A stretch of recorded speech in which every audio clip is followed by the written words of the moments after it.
Hi అండి. ఈరోజు వీడియోలో చాలా హెల్తీగా, టేస్టీగా పల్లీలతో ఐస్ క్రీమ్ ప్రిపేర్ చేశానండి. ఈ సమ్మర్‌లో ఎవరికైనా సరే కూల్‌గా తినాలనిపిస్తది కదా! అలాంటప్పుడు ఈ ఐస్ క్రీమ్ ప్రిపేర్ చేసుకోండి. ఇంట్లో ఉన్న వాటితోనే సింపుల్‌గా తయారు చేసుకోవచ్చు. టేస్ట్ అయితే చాలా బావుంటుంది. నేను ఎలా ప్రిపేర్ చేశానో చూపిస్తాను. మీరు కూడా చూసేయండి. ముందుగా మీ అందరికీ చిన్న రిక్వెస్ట్ అండి.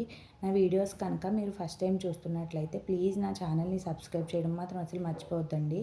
ఇప్పుడైతే ఐస్ క్రీమ్ ప్రిపేర్ చేసుకుందామండి. ఐస్ క్రీమ్ ప్రిపేర్ చేసుకోవటానికి స్టవ్ ఆన్ చేసుకుని ఒక ప్యాన్ పెట్టుకుని దానిలో ఒక అరకప్పు వరకు పల్లీలు వేసుకుని ఫ్రై చేసుకోవాలి. స్టవ్ సిమ్లో పెట్టుకుని ఫ్రై చేసుకోవాలండి. లేదు అంటే వెంటనే మాడిపోతాయి. లోపల పచ్చి పచ్చిగా ఉండి పైన మాడిపోయినట్టు అయిపోతాయి పల్లీలు అయితే. మనకి పల్లీలు బాగా దోరగా ఫ్రై చేసుకోవాలి. స్టవ్ సిమ్లో పెట్టి మాత్రమే. పల్లీలు చూడండి ఫ్రై అయిపోయాయి కదా! వీటిని ఒక కప్లోకి తీసుకుని ఇప్పుడు అదే ప్యాన్లో 6 కప్పుల వరకు పాలు వేసుకుని మరిగించుకోవాలండి. పాలైతే కొద్దిగా చిక్కగా ఉంటే ఐస్ క్రీమ్ బాగుంటుంది. ఇంకా మనకి త్వరగా మరిగిపోతాయండి. చిక్కగా ఉన్న పాలైతే. పలుచగా ఉన్నవి కొద్దిగా టైం ఎక్కువ పడుతుంది దగ్గర పడటానికైతే. 6 కప్పుల పాలు వేసుకుని మరిగించుకోవాలి. వేరే కప్పులో ఒక పావు కప్పు వరకు పాలు వేసుకుని ఒక 5, 6 కుంకుమ పూరేకులు వేసుకున్నానండి ఐస్ క్రీమ్ కలర్ రావడం కోసం. పల్లీలు అయితే చూడండి పొట్టు మొత్తం తీసుకుని నీట్గా క్లీన్ చేసి పెట్టుకున్నాను. వాటిని ఒక బౌల్లోకి వేసుకుని ఒక 10 వరకు బాదం పప్పులు, ఒక 10 వరకు జీడిపప్పులు వేసుకుని నానబెట్టుకోవాలండి. వాటర్ వేసుకుని ఒక 10 నిమిషాల పాటు నానబెట్టుకుంటే సరిపోతుంది. ఇవైతే నేను నానబెట్టి పక్కన పెట్టేసుకున్నానండి. 10 నిమిషాల తర్వాత ఇవైతే చక్కగా నానిపోయండి. వీటైతే వాటర్ వంపేసుకుని ఒక మిక్సీ జార్లో వేసుకోవాలి. బాదం పప్పును కూడా మొత్తం పొట్టు మొత్తం తీసుకుని వేసుకోవాలండి. వేసుకుని దీనిలోనే ఇప్పుడు ఒక అరకప్పు వరకు పాలు వేసుకున్నాను. కాచి చల్లార్చిన పాలు వేసుకున్నానండి. వేసుకుని మెత్తగా గ్రైండ్ చేసుకోవాలి. చూడండి వీటినైతే మెత్తగా పేస్ట్‌లా చేసుకున్నాను కదా! ఒకసారి చూడండి ఎంత సాఫ్ట్‌గా ఉందో. ఎంతవరకు వీలైతే అంత సాఫ్ట్‌గా మనం గ్రైండ్ చేసుకోవాలి. ఇవైతే పక్కన పెట్టేసుకుని పాలైతే మరిగిపోయాయి చూడండి. పాలైతే సిమ్లో పెట్టుకుని మరిగించుకున్నాం కదండీ! పాలైతే దగ్గర పడినాయండి. ఈ పాలలో ఇప్పుడు మనం ఈ పేస్ట్ చేసుకున్న పల్లి పేస్ట్‌ని మొత్తాన్ని వేసుకోవాలి. మొత్తం పేస్ట్ అంతా వేసుకొని కలుపుకోవాలండి. లేదు అంటే వెంటనే అడుగంటుకుపోతుంది మనకి. దానిలో కొద్దిగా అడుగుంది కదా! ఇంకో కొద్దిగా పాలు వేసుకుని మొత్తాన్ని ఒకసారి వేసేసుకున్నాను. మొత్తం కలిపి వేసుకున్న తర్వాత అలా కలుపుతూ ఉండాలండి. లేదు అంటే మనకి అడుగంటుకుపోతుంది. ఇంకొకటి ఏంటంటే సిమ్లో పెట్టుకునే కలుపుకోవాలి. హై ఫ్లేమ్‌లో పెడితే ఆ పల్లీకి వెంటనే మాడిపోతుంది. అలా మనం స్లోగా కలుపుతూ ఉంటే సరిపోతుందండి. పాలైతే దగ్గర పడ్డాయండి. ఇప్పుడు దీనిలో మనం కుంకుమ పువ్వు పాలు నానబెట్టుకున్నాం కదండీ! ఆ పాలను కూడా వేసుకోవాలి. కలర్ కోసమేనండి ఇది.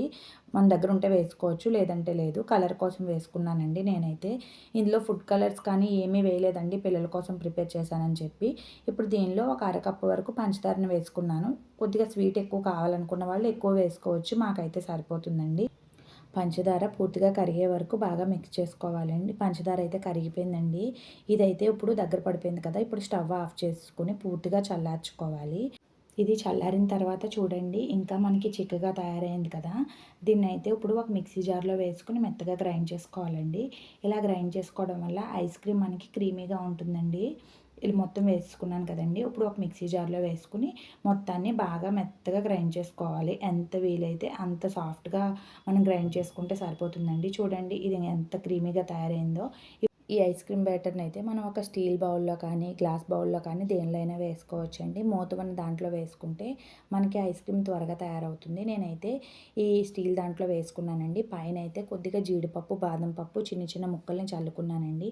చూడండి ఐస్ క్రీమ్ చూడటానికి ఎంత క్రీమీగా కనిపిస్తుందో.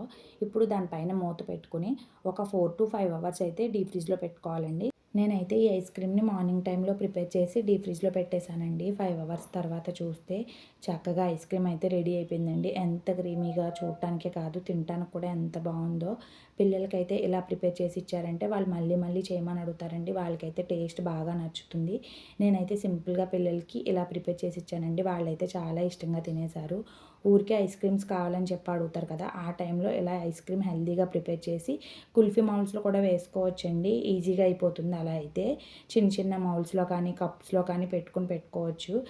ఒక్కసారి పిల్లలకైతే ఇలా ప్రిపేర్ చేసి పెట్టండి. వాళ్ళైతే బయట కొనమని కూడా అడగరండి. వాళ్ళకి బాగా నచ్చుతుంది. ఈ వీడియో కనుక మీకు నచ్చినట్లయితే ప్లీజ్ నా ఛానల్‌ని సబ్స్క్రైబ్ చేసుకొని ఇప్పుడైతే ఈ వీడియోకి ఒక లైక్ చేసేయండి.